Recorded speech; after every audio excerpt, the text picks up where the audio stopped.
حسن التأمل بالإله وصال كالجمال يرى ويطلب نبعه كالقرب حين دعاء تداعب طفلها وتظنه أملا كما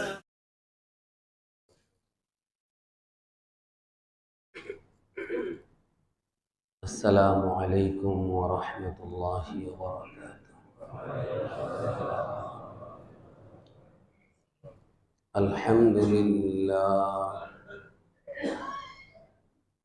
الحمد لله نحمده ونستعينه ونستغفره ونؤمن به ونتوكل عليه ونعوذ بالله من شرور أنفسنا ومن سيئات أعمالنا من يهده الله فلا مضل له ومن يضلله فلا هادي له ونشهد أن لا إله إلا الله وحده لا شريك له ونشهد أن سيدنا وسندنا وحبيبنا ومولانا محمدا عبده ورسوله أما بعد فأعوذ بالله من الشيطان الرجيم بسم الله الرحمن الرحيم إنا عرضنا الأمانة على السماوات والأرض والجبال فأبين أن يحملنها وأشفقن منها وحملها الإنسان إنه كان ظلوما جهولا وجاء في الحديث قال النبي صلى الله عليه وسلم آية المنافق ثلاث إذا حدث كذب وإذا وعد أخلف وإذا اؤتمن خان وإن صلى وصام وزعم أنه مسلم أو كما قال النبي صلى الله عليه وسلم الحمد لله গত জুমায় আমরা মুনাফিকের আলামত সম্পর্কে বলতেছিলাম। রাসূল করিম সাল্লাল্লাহু আলাইহি ওয়াসাল্লাম ইরশাদ করেন মুনাফিকের আলামত হলো তিনটি। আয়াতুল মুনাফিকি সালাস, ইদা হাদ্দাসা কাযাবা, যখন সে কথা বলে মিথ্যা বলে, কথায় কথায় মিথ্যা বলে, প্রয়োজনে অপ্রয়োজনে সব সময় শুধু মিথ্যা বলতেই থাকে। এই বিষয়ে গত জুমায় আলোচনা হয়েছে। এরপরে ছিল ওয়াইদা ওয়াদা আখলাফা, যখন কোনো বিষয়ের ওয়াদা করে তখন সে ওয়াদা খেলাপ করে। ওয়াদাটা করতেছে, সে পূরণ করতে পারবে কিনা, কথা রক্ষা করতে পারবে কিনা, এই দিকেও তার কোনো খেয়াল নেই। এটা কথা দিতে হবে, বাস কথা দিয়ে দিল, ওইটা রক্ষা করার জন্য তার কোনো চেষ্টা কোনো কিছুই থাকে না। আর তৃতীয় হইল ওয়াইদা তুমিনা খান, যখন তার নিকট কোনো আমানত রাখা হয় এই আমানতের খেয়ানত করে। তো আজকের যে আয়াত আমরা তেলাওয়াত করেছি ওই আয়াতের মাঝে আমানত সম্পর্কে আল্লাহ তাআলা বলেছেন ইন্না আরাদনাল আমানাতা আলাস সামাওয়াতি ওয়াল আরদি ওয়াল জিবাল। তো আমানত এই শব্দটার সাথে আমরা কম বেশি সকলেই পরিচিত, কিন্তু আমরা মনে করি আমানত হলো কারো টাকা পয়সা, সোনা গয়না, দলিল দস্তাবেজ কারো নিকট রাখলো আর যখন তার কাছে চাবে, চাওয়া মাত্র যেভাবে তার কাছে জমা দিল সেইভাবে আবার তার কাছে ফিরিয়ে দেওয়াটা, এটাই আমানত। হ্যাঁ, বেশক এইটাও আমানত, কিন্তু শুধু এইটাই আমানত এমন না, বরং আমানত ব্যাপক বিষয়। আমানত ব্যাপক বিষয়। যেমন কোরআনে পাকে জিকিরের কথা আছে, সহজে বোঝার জন্য। জিকির শব্দটা বললে আমরা বুঝি একা একা হোক অথবা হালকা দলবদ্ধভাবে হোক, আল্লাহ আল্লাহ সুবহান আল্লাহ, এগুলো জিকির করা। বেশক এটাও জিকির, কিন্তু শুধু এইটাই জিকির না, বরং ইতকান নামক কিতাবে আছে জিকিরের 22 অর্থ। কতটা? কোরআনে পাকে এবং হাদিসে পাকে বিভিন্ন অর্থে জিকির শব্দটা ব্যবহার হয়। এখন শুধু যদি একটার জন্য আমরা খাস করে নেই তাহলে এটা ভুল হবে। ঠিক তদ্রূপ আমানত বহু অর্থে ব্যাপকভাবে আমানত ব্যবহার হয়। শুধু কারো সম্পদ ফিরাই দেওয়া এটাকে যদি আমানত বলা হয় আর বাকিগুলো আমানত মনে করা না হয় তাহলে ভুল হবে। যেমন জিকির, কোরআনে পাকে আল্লাহ তাআলা বলেন আকিমিস সালাতা লিযিকরি। আকিমিস সালাত, তোমরা নামাজ কায়েম করো। নামাজ কায়েম করো। তো নামাজ কায়েম করার দ্বারা উদ্দেশ্য হইল আহকাম আরকান, নামাজের ভিতরের বাহিরে ফরজ ওয়াজিব যত যা কিছু আছে সব সঠিকভাবে তুমি পালন করো। এরপরে আল্লাহ তাআলা বলতেছেন আকিমিস সালাতা লিযিকরি। তাফসীরে জালালাইন, তাফসীর ইবনে কাসির, আরো বিভিন্ন তাফসীরের কিতাবে লেখে যেখানে লিযিকরি দ্বারা উদ্দেশ্য হইল আল ইখলাস, যে তুমি যে নামাজটা পড়বে এই নামাজটা একমাত্র আল্লাহর জন্য পড়বে। দুনিয়ার অন্য কোনো মাকসাদ থাকবে না, যে সামনে ইলেকশন ঘন ঘন নামাজে আসলে সবাই চিনবে। যদি অন্য কোনো উদ্দেশ্য থাকে তাহলে ইখলাস থাকবে না।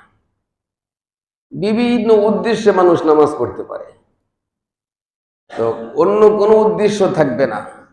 উদ্দেশ্য একমাত্র আল্লাহ তাআলাকে রাজি করা। এই কথাটাই আল্লাহ তাআলা বলতেছেন আকিমিস সালাতা লিযিকরি। তাহলে এখানে জিকির দ্বারা সুবহানাল্লাহ আলহামদুলিল্লাহ বলা উদ্দেশ্য না, এখানে উদ্দেশ্য হলো ইখলাস। অন্য জায়গায় আল্লাহ তাআলা বলেন ফাইদা কাদাইতুমুস সালাতা ফাযকুরুল্লাহা কিয়ামান ওয়া কুউদান ওয়া আলা জুনুবিকুম। যখন তুমি নামাজ আদায় করে ফেললে তখন তুমি বসা দাঁড়ানো বিভিন্ন অবস্থায় তুমি আল্লাহ তাআলার জিকির করো। এই জিকির দ্বারা আমরা যে জিকির করি এইটাও হইতে পারে, অথবা যে কোনো অবস্থায় আল্লাহ তাআলার যে হুকুম ওই দোয়া ওই ইবাদত তখন রক্ষা করা এটাও হইতে পারে। ওয়াযকুরুল্লাহা ফি আইয়ামিন মা'দুদাত। হজের আলোচনা করতে গিয়ে আল্লাহ তাআলা বলেন যে তোমরা ওয়াযকুরুল্লাহ, আল্লাহর জিকির করো, ফি আইয়ামিন মা'দুদাত, নির্দিষ্ট কিছু দিনে। তাহলে নির্দিষ্ট দিনে জিকির, বাকি দিনে জিকির হবে না। এই জিকির দ্বারা উদ্দেশ্য হইল আহকামে হজ। কি উদ্দেশ্য? শব্দটা আল্লাহ ব্যবহার করছেন জিকির, কিন্তু মাকসাদ হইল আহকামে হজ। মিনা, মুজদালিফা, আরাফা, বিশেষ করে এই 3-4 দিনের কথা আল্লাহ তাআলা বলতেছেন ওয়াযকুরুল্লাহা ফি আইয়ামিন মা'দুদাত। তো কখনো জিকির দ্বারা ইখলাস উদ্দেশ্য, কখনো জিকির দ্বারা শরীয়তের আহকাম উদ্দেশ্য, কখনো জিকির দ্বারা হজের আহকাম উদ্দেশ্য। জিকির শব্দ যেমন আম ব্যাপক, ঠিক তদ্রূপ আমানত শব্দটাও ব্যাপক। তো কোরআনে পাকে আল্লাহ তাআলা বলেন ইন্না আরাদনাল আমানাতা আলাস সামাওয়াতি ওয়াল আরদি ওয়াল জিবাল। যে ইন্না আরাদনাল আমানাতা আলাস সামাওয়াত, 7 আসমান আর জমিনকে আমি আমানত নেওয়ার জন্য, গ্রহণ করার জন্য তাদেরকে আমি বলছি। ফাআবাইনা আন ইয়াহমিলনাহা, আসমান জমিন পাহাড় পর্বত যত মাখলুক আছে সমস্ত মাখলুক আমানতটা নিতে তারা অস্বীকার করছে। ফাআবাইনা, তারা অস্বীকার করছে। ওয়া হামালাহাল ইনসান, আর সেই আমানতটা গ্রহণ করছে একমাত্র ইনসান। কে নিছে? ইনসান। ইন্নাহু কানা যালুমান জাহুলা, আল্লাহ বলতেছেন এই ইনসান হইল জাহেল। ইনসান কি? জাহেল। ইন্নাহু কানা যালুমান, আর তারা হইল জালেম। কেউ নেয় না, বেচারা ইনসান নিছে, কিন্তু আল্লাহ এখন কি বলতেছে?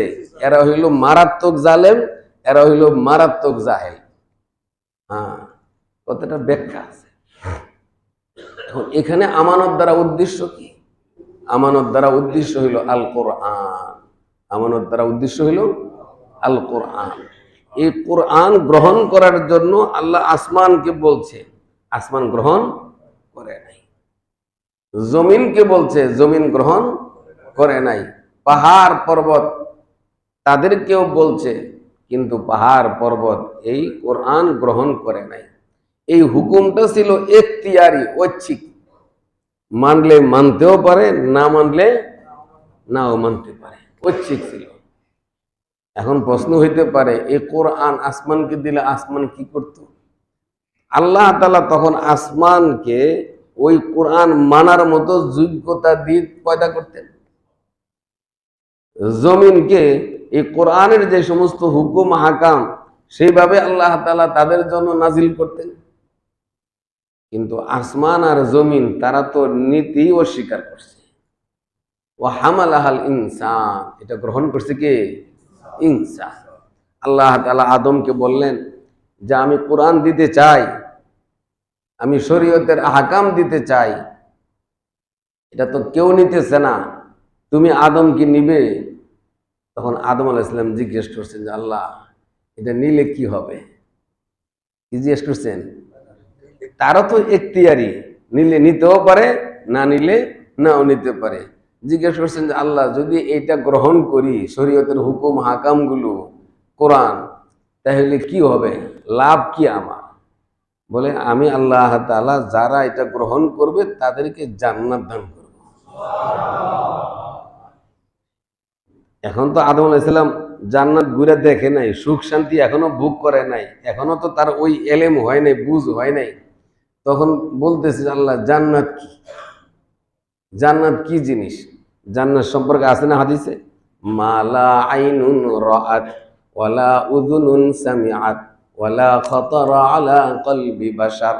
জান্নাতের মাঝে মানুষের সুখের জন্য আল্লাহ তাআলা এমন জিনিস সেখানে রাখছেন, মালা আইনুন রাআত, যা কোনো চোখ কখনো দেখে নাই। দুনিয়ার যত সৌন্দর্য হোক না কেন, কোন সৌন্দর্য জান্নাতের সৌন্দর্যের সাথে তুলনা করা যাবে না। এর থেকে হাজারো লাখো কোটি গুণ বেশি সুন্দর করে আল্লাহ তাআলা জান্নাতকে সাজিয়েছেন। তো মালা আইনুন রাআত ওয়ালা উযুনুন সামিআত, চোখে দেখবে দূরের কথা, জান্নাত যে কেমন তার পূর্ণ বর্ণনা কোন কান কখনো শুনে নাই। ওয়ালা খাতারা আলা কলবি বাশার, আর কোন মানুষের অন্তর যে কল্পনা করবে জান্নাত কেমন হইতে পারে, তার কল্পনারও অতীত, সে কল্পনাও করতে পারবে না। তো হযরত আদম আলাইহিস সালাম যখন জান্নাতের বয়ান শুনলেন, জান্নাতে এমন সুখ হবে, শান্তি হবে, বলে আল্লাহ আমি এই কোরআন গ্রহণ করলাম। এখন আল্লাহ তাআলা বলতেছেন ইন্নাহু কানা যালুমান জাহুলা, এই ইনসান হইল জলুমান, জালেম বলে না, জলুম মানে মারাত্মক জালেম। ইনসান হইল মারাত্মক জাহেল। তাফসীরের কিতাবে লেখে এটা বলার হিকমত হইল, দুনিয়াতে মুসলমান বেশি না কাফের বেশি? কাফের বেশি। সব সময় মুসলমান থেকে কাফের বেঈমান বেশি। আবার যারা মুসলমান তাদের মাঝে যারা আল্লাহর হুকুম সঠিকভাবে পালন করে তাদের সংখ্যাও কম। যারা আল্লাহ রসুল বিশ্বাস করে, পরকাল বিশ্বাস করে, এমন মানুষের মাঝে আল্লাহর হুকুম মানার লোক আরো কম। মুসলমানের 3-4 গুণ কাফের, আর যারা মুসলমান আছে তার 10 ভাগের 1 ভাগও আল্লাহ তাআলার হুকুম সঠিকভাবে পালন করে না। এক জরিপে বলছে যে 5 ওয়াক্ত নামাজ পড়ে 3% মুসলমান। বাংলাদেশের কত পার্সেন্ট মুসলমান? 3% মুসলমান। যত কোটি মুসলমান আছে এই 100%-এর মাঝে নিয়মিত নামাজ পড়ে, 5 ওয়াক্ত নামাজ পড়ে মাত্র 3%। আর বাকি 4% আছে যে তারা হয়তো ফজর পড়ে না, জোহর আসর পড়ে, 1 ওয়াক্ত পড়ে, আরেক ওয়াক্ত পড়ে না, আবার কিছু বাদ দিলে পরে কি করে কাজা করে নেয়। আর বাকি যারা আছে 4 আর 3 কত? 7। 7-এর পরে আর থাকে 93। এই 93% বেনমাজি। 93% বেনমাজি। তারা হয়তো জুম্মায় আসে, কেউ ঈদে আসে, এমনও মুসলমান আছে ঈদের নামাজও পড়ে না। ঈদের নামাজও পড়ে না। ঈদের নামাজও পড়ে না এমন মুসলমান 1 জন আর 2 জন না, শত শত হাজার হাজার। প্রত্যেক মহল্লায় অসংখ্য ঈদের নামাজ পড়ে না। ওযু গোসল হালাল হারাম মানবে দূরের কথা, জানেও না। মানা তো পড়ার কথা, জানেও না। তাহলে 100% মুসলমানের মাঝে মাত্র নিয়মিত নামাজি 3%, আর অনিয়মিত কিন্তু নামাজ পড়ে 4%, আর বাকি 93%-ই বেনমাজি। তাহলে এই কারণে আল্লাহ তাআলা বলছেন যে ইনসান তো গ্রহণ করলো কোরআন, ইনসান তো শরীয়ত গ্রহণ করলো, কিন্তু ইনসান তো মারাত্মক জালেম। অধিকাংশ কাফের থাকবে, আর যে কয়জন মুসলমান থাকবে তাও বেনমাজি হবে। তাও কি হবে? বেনমাজি। আল্লাহ, কত বড় গুরুত্বপূর্ণ বিষয় নামাজ। যার নামাজ ঠিক তার সব কাজ ঠিক। যার নামাজ ঠিক না তার কোনো কাজই ঠিক না। যার নামাজ ঠিক না সে যদি অন্য কোনো দায়িত্ব সঠিকভাবে পালন করে তাহলে বুঝতে হবে তার ভিতরে কোনো উদ্দেশ্য আছে। ভিতরে কোনো উদ্দেশ্য আছে, ওইটা হাসিলের জন্য সে পালন করতেছে, ডিউটি সে পালন করতেছে, ভালো কাজ সে দেখাইতেছে। আসলে সে যে ভালো মানুষ এই জন্য না। বেনমাজি ভালো মানুষ হইতেই পারে না। বেনমাজি ভালো মানুষ হইতেই পারে না। বড় জটিল বিষয়। তো বলতেছিলাম যে আমানত কেউ গ্রহণ করে নাই। আসমান জমিন, লৌহ কলম, চন্দ্র সূর্য, পাহাড় পর্বত, সাগর মহাসাগর, কোন মাখলুক গ্রহণ করে নাই। একমাত্র গ্রহণ করছে ইনসান। আল্লাহ। তাহলে এই আমানতটা বোঝা যায় ব্যাপক বিষয়। অন্য এক হাদিসে আল্লাহ রসুল বলেন, লা ঈমানা লিমান লা আমানাতা লাহ। যার আমানতদারি নাই তার মূলত ঈমানই নাই। যার আমানতদারি নাই তার মূলত ঈমানই ঠিক না। যদি তার ঈমান ঠিক থাকতো তাহলে অবশ্যই তার মাঝে কি থাকতো? আমানতদারি থাকতো। এই জন্য আল্লাহ রসুল আরেক হাদিসে বলেন, ইগতানিম খামসান ক্বাবলা খামসিন, হায়াতাকা ক্বাবলা মাউতিক, ওয়া সিহহাতাকা ক্বাবলা সুকুমিক, ওয়া ফারাগাকা ক্বাবলা শুগুলিক, ওয়া শাবাবাকা ক্বাবলা হারামিক, ওয়া গিনাকা ক্বাবলা ফাকরিক। যে 5টা জিনিস আসার পূর্বে 5টা জিনিসকে তোমরা গনিমত মনে করো, এটা নিজের জন্য অনেক বড় একটা প্রাপ্য তুমি পাইছো, তুমি তোমার নিয়ামত মনে করবে। ইগতানিম খামসান ক্বাবলা খামসিন, হায়াতাকা ক্বাবলা মাউতিক। নিজের এই হায়াতে জিন্দেগি এটাকে তুমি নিয়ামত মনে করো তোমার মৌত আসার আগে। যখন মৌত আসবে কোনোভাবে আর মৌতকে ঠেকানো যাবে না। হায়াতাকা ক্বাবলা মাউতিক ওয়া সিহহাতাকা ক্বাবলা সুকুমিক। সুস্থতাকে তুমি গনিমত মনে করো অসুস্থ হওয়ার আগে। অসুস্থ হইলে কোনো কাজই সঠিকভাবে করা যায় না। হাট বাজারও করতে পারে না, চাকরিও করতে পারে না, ব্যবসাও করতে পারে না, নামাজও করতে পারে না, রুকুও ঠিক মতো করতে পারে না, সেজদাও ঠিক মতো করতে পারে না। অসুস্থ মানুষ নামাজ পড়তে হয় চেয়ারে বসা, অসুস্থ মানুষ বারবার আসতেও পারে না। এই জন্য সুস্থতাকে নিয়ামত মনে করা, গনিমত মনে করা। অসিহাতাকা ক্বাবলা সুকুমি ও ফারাগাকা ক্বাবলা শুগলি। আর তোমার অবসর সময়টাকে ব্যস্ত হওয়ার আগে, ব্যস্ত হওয়ার আগে। মানুষ ব্যস্ততা মানুষের কম, অবসর বেশি। বলছিলাম না, কত জুম্মা বানরের খেলা দেখে, কি দেখে? বানরের খেলা দেখে। অবসর সারাদিন মানুষ কথা বলে, হাটে বাজারে দোকানে এখানে সেখানে সারাদিন মানুষ কথা বলে, কিন্তু খেয়াল করলে দেখা যায় একটা কথাও কোনো দরকার নেই, একটা কথাও কোনো দরকার নেই। এই জন্য আব্দুর রহিম রায়পুরি রহমতুল্লাহ আলাই তিনি তার সামনে ছোট ছোট কাগজ রাখতেন, আর কলম রাখতেন। কেউ কোনো কথা জিজ্ঞেস করতে আসলে বলতেন, লিখে দাও। কি দাও? কি কথা লিখে দাও। আর উনি উত্তর লিখে দিতেন, শেষ। তখন দেখা যাইত যে শত শত মানুষের লেখা, এগুলো আধা ঘন্টায় 1 ঘন্টায় সব লেখাও শেষ, সব বলাও শেষ। আর না হয় 2, 4, 5 জনের গল্প শুনতে শুনতে কি হয়ে যায়, দিন পার হয়ে যায়। মানুষের সময়ের কোনো মূল্য নাই। এই জন্য আল্লাহ রসুল বলছেন, অবসর সময়টাকে তুমি গুরুত্ব দাও। মানুষ অবসর বেশি। অফিস আদালতে গেলে, বিশেষ করে সরকারি অফিসে গেলে কাজই করতে দেখা যায় না। শুধু দেখা যায় কর্মচারী কয়জন ফাইল নিয়ে ঘুরে, আর বাকি তারা আগে দেখতাম তারা পত্রিকা পড়ে, এখন দেখি মোবাইল পড়ে। সবার হাতে হাতে কি থাকে? মোবাইল। আপনি যান হাজিপাড়া যে রোডে জুতার দোকান, ওই দিন ঘুরছি, প্রত্যেকটা দোকান শুধু আল্লাহ রক্ষা করছে সিসি আছে, কি আছে? আর না হয় এই ভ্যান বইরা সব জুতা যদি নিয়ে যেত, এক কর্মচারী টের পেত না।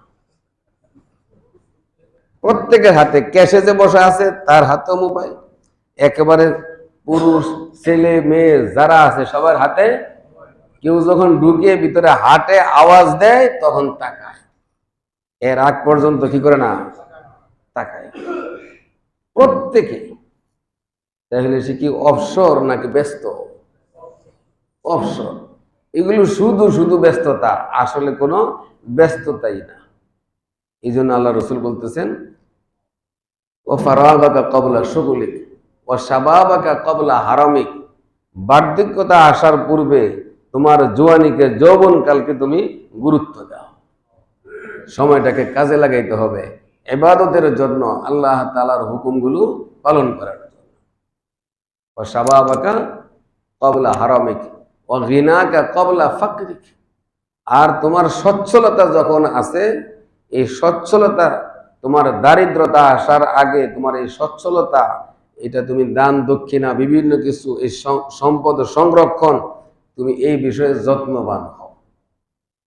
তো বলতেছিলাম যে আমানত বিষয়টা, এটা ব্যাপক বিষয়। আমানত বিষয়টা ব্যাপক বিষয়। আরেক হাদিসে আল্লাহ রসুল বলেন, আউয়ালু মা খালাকাল্লাহু মিনাল ইনসানি আল ফারাজা সুম্মা ক্বালা, যে আল্লাহ তাআলা যখন আদমকে বানান, মানুষকে বানান, আদমকে বানানোর সময় তার মাথা থেকে পা পর্যন্ত যত অঙ্গ আছে, সর্বপ্রথম কোনটা বানানো হয়? আউয়ালু মা খালাকাল্লাহু আল ফারজা। মানুষের যে লজ্জা স্থান, এইটাকে প্রথম বানানো হয়। সুম্মা ক্বালা, এরপরে আল্লাহ তাআলা বলেন, হাদিহি আমানা খাবাতুহা ইনদাক। এই লজ্জা স্থানটা, এইটা হইল আমানত, এটা আমি তোমার কাছে রাখার জন্য দিছি। এটাকে আমরা আমানত মনে করি? আমরা তো শুধু আমানত কি মনে করছি? ওই টাকা পয়সা, এটাই। অথচ আল্লাহ রসুল বলতেছেন যে আউয়ালু মা খালাকাল্লাহু মিনাল ইনসানি আল ফারাজ ওয়া ক্বালা। আর আল্লাহ তাআলা বলেন যে এটা হাদিহি আমানাতুন, এই লজ্জাস্থান এটা হইল আমানত, খবাতুহা ইনদাক, এটা আমি তোমাকে হেফাজত করার জন্য দিয়েছি। এরপরে আল্লাহ রসুল বলেন যে আল্লাহ তাআলার যে কথাটা, আল ফারজু আমানাতুন ওয়াল বাসারু আমানাতুন ওয়াল লিসানু আমানাতুন ওয়াল কলবু আমানাহ, যে আল্লাহ তাআলা বলছেন, আল্লাহ রসুল বলেন যে আল ফারাজু আমানা, লজ্জাস্থান এটাও আমানত, আল বাসারু আমানা, মানুষের দৃষ্টি শক্তি এটাও আমানত, ওয়াল লিসানু আমানা, বাক শক্তি যেটা এটা আমানত, ওয়াল কলবু আমানা, আর মানুষের যে কলবটা এটাও আমানত। তাহলে বোঝা যায় আমরা যে শুধু মনে করতেছি একটা দুইটা জিনিস আমানত, এটা আমানত না, বরং আমানত ব্যাপক বিষয়।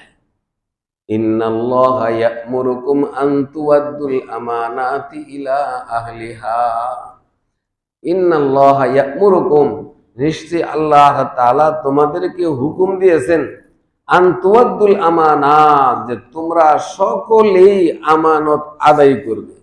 আমানত ইলা আহলিহা, এই আমানতের হকদার যে তার কাছে আমানত পৌঁছায় দিবে। এইগুলো আমানত, এই আমানতের হকদার কে? আল্লাহ তাআলা। বান্দার হক হোক, আল্লাহর হক হোক, এই সবগুলো হইল আমানা। এই কথাটাই আয়াতের মাঝে বলা হয়েছে, ইন্না আরাদনাল আমানাতা আলাস সামাওয়াত। তাহলে বোঝা যায় আমানত বিষয়টা আমরা মনে করতেছি সংক্ষিপ্ত দুই চারটা বিষয়, এরকম না, বরং আমানত বিষয়টা ব্যাপক বিষয়। এই সব কিছু আমানত, এই আমানতের হেফাজত যদি করা হয় আলহামদুলিল্লাহ, আর যে আমানতের হেফাজত না করবে অবশ্যই তার জন্য আল্লাহ পাকের দরবারে তাকে জবাব দিতে হবে। অন্য আয়াতে আল্লাহ তাআলা বলেন, আলাহুম আরজুলুন ইয়ামশুনা বিহা আম লাহুম আইদিন ইয়াবতিশুনা বিহা আম লাহুম আয়ুনুন ইউবসিরুনা বিহা আম লাহুম আযানুন ইয়াসমাউনা বিহা। আলাহুম আরজুলুন, আমি কি তাদেরকে পা দেই নাই? কিছু মানুষ তো আছে পঙ্গু, কি করতে পারে না, চলতে পারে না, হাঁটতে পারে না। আল্লাহ তাআলা আমাদেরকে পা দান করেছেন। আলাহুম আরজুলুন ইয়ামশুনা বিহা, যে পা দ্বারা সে চলে। ওয়ালাহুম আয়ুনুন ইউবসিরুনা বিহা, আর আল্লাহ তাআলা তাদেরকে চোখ দান করেছেন, যে চোখ দ্বারা মানুষ দেখে। চোখ দিয়ে দেখি কিনা? যদি আল্লাহ তাআলা চোখ না দিতেন তাহলে কোনোভাবেই কি সম্ভব ছিল? না। অসুস্থ চোখ চিকিৎসায় সুস্থ হইতে পারে, কিন্তু যেটা চোখ নাই এমন চোখ নতুন করে বানানো এটা কোনোভাবেই সম্ভব না। তো এই সব কিছু যেহেতু আমানত, আল্লাহ তাআলা আমাকে দান করেছেন, আপনাকে দান করেছেন, এই আমানতের মালিক আল্লাহ তাআলা। এই জন্য এটা আরেকজনকে দেওয়া যায় না। মরণোত্তর চক্ষু দান আছে কিনা? আছে। কিন্তু এটা কি জায়েজ হবে না জায়েজ হবে না? না জায়েজ। কেন? যেটা তার কাছে আমানত, বাস আল্লাহ তাআলা তার কাছে আমানত হিসাবে দিছে। এই চোখ মরণোত্তর আরেকজনকে দেওয়া যাবে না। একজনের শরীরের পার্টস আরেকজনকে দিয়ে দেয়, এটা দেওয়া যাবে না। যাকে আল্লাহ তাআলা যেভাবে রাখার সেভাবে রাখবে। এখন এগুলো করতে গিয়ে দেখা যায় ভালোর জায়গাতে কি হয়? মন্দ হয় বেশি, ভালোর জায়গায় মন্দ হয়। এখন ছোট বাচ্চা, যুবক, পোলাপাইন এগুলো ধরে নিয়ে কি করতেছে? কিডনি বিক্রি করে দেয়, শরীরের বিভিন্ন অঙ্গগুলো বিক্রি করতেছে, লক্ষ লক্ষ কোটি কোটি টাকার ব্যবসা হইতেছে, অথচ কত মার কুল খালি। তাহলে এগুলো যদি ব্যবস্থা না থাকতো তাহলে বহু মানুষ সুস্থভাবে থাকতে পারত। এটা থাকার কারণে আমি দেখতেছি এক দুইজন, যাকে চক্ষু দেওয়া হইতেছে, যাকে কিডনি দেওয়া হইতেছে, এই বৃদ্ধ বয়সে এই লোকে আর চোখ দিয়ে করবে কি? এই লোক আর এই বয়সে 70-80 বছর বয়সে আর কিডনি দিয়ে করবে কি? কিছু করার আছে?